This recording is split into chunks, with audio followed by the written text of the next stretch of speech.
Hey guys, what's up? Today we'll be looking at the ancient art of sweep picking. Now, if this is a technique that you're struggling with, or maybe it's a technique you haven't tried before, then don't worry because we're going to go to the absolute basics of it. I'm going to show you the technique and I'll also be giving you a little exercise to start you off with as well. But before we get into that, let's quickly talk about what sweep picking actually is. So sweep picking is a technique where we play an arpeggio, right? An arpeggio is just a broken up chord like this.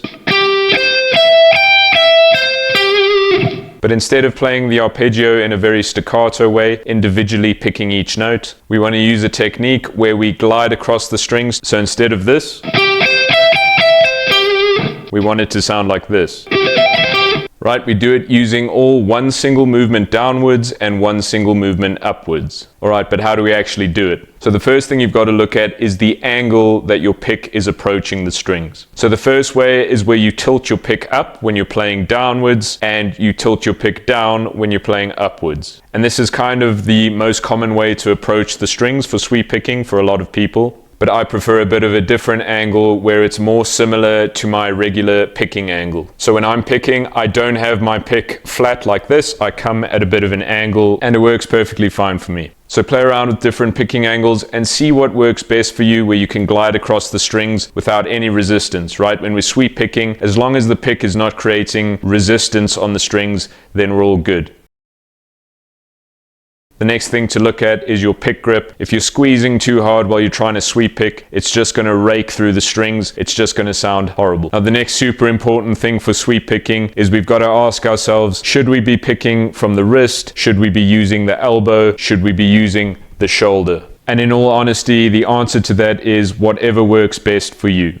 But for a lot of people, when they're starting out, they use only the wrist. And that can be a problem for beginners because a big thing with sweep picking is that you want to keep the picking movement consistent. But what happens when a beginner uses pure wrist for sweep picking is the picking angle is constantly changing, which makes sweep picking a lot harder and it also makes it a lot sloppier. So if you are new to the technique or it's something you're struggling with, have a look at the wrist. In my personal opinion, I would start out by trying to get a good elbow movement and maybe some shoulder as well. Right, so to practice to see what will be most comfortable, just take your guitar, mute the strings with your left hand, and then just practice trying to get a fluid motion of picking across all the strings. Right, so that little exercise won't win any awards for sounding good, but it's a great way to just see if your picking technique is comfortable for you. All right, so now onto the exercise. Now the easiest way to start sweep picking, in my opinion, is to do 3-string sweeps. And all that means is we're going to be sweeping it across the G string, the B string, and the high E.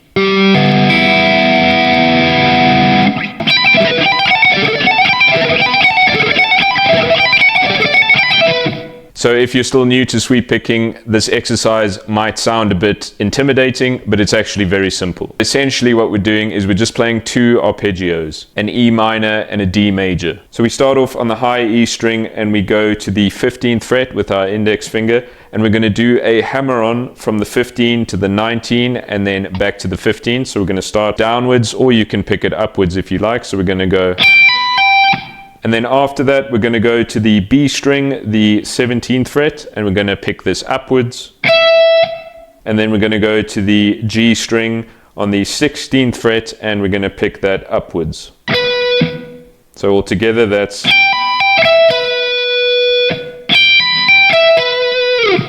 It's also very important here that you don't fret down multiple notes across the strings, otherwise you get a chord sound. Right, but in an arpeggio, we don't want that. We want to hear each note individually. So again. So from the 16th fret of the G string, we're going to go back to the B string, playing the 17th fret again. And we're going to pick that one downwards. And then we're going to pick the 15th fret of the high E again. And we're going to do another hammer on and pull off from the 19th fret back to the 15th. So altogether, that's... Right, so that was the E minor arpeggio. Now we just go to the D major. And so for this one, it's on the high E. We're going to start on the 14th fret and we're going to hammer on to the 17th fret and then back to the 14. We're going to pick that one downwards. Then we're going to go to the 15th fret of the B string and pick that one upwards. And then we're going to go to the G string to the 14th fret, and we're going to pick that one upwards as well. So all together that's... And then we just go back the way we came, like with the other shape, and we go to the 15th fret of the B string. We're going to pick that downwards. And then the 14th fret of the high E. And we do another hammer on and pull off, hitting the 17th fret and then back to the 14. So all together that's... And then we just repeat the 2 patterns back and forth, and that's pretty much the whole exercise. So I'll play the whole thing slowly.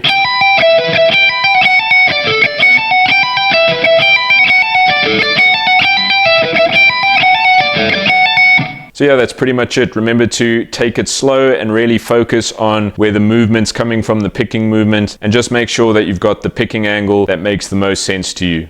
Alright guys, but that's all from me today. I really do hope that this video was helpful in some way or another. And if you have made it this far, thank you very much for watching. I really do appreciate it. If you did enjoy the video or you learned something, please consider leaving a like or a comment. It really helps me out a lot. And obviously you can subscribe as well for more. But otherwise, good luck with your practicing, and please feel free to leave any questions for me if you are struggling with anything as well. Otherwise, I'll see you in the next one. Cheers.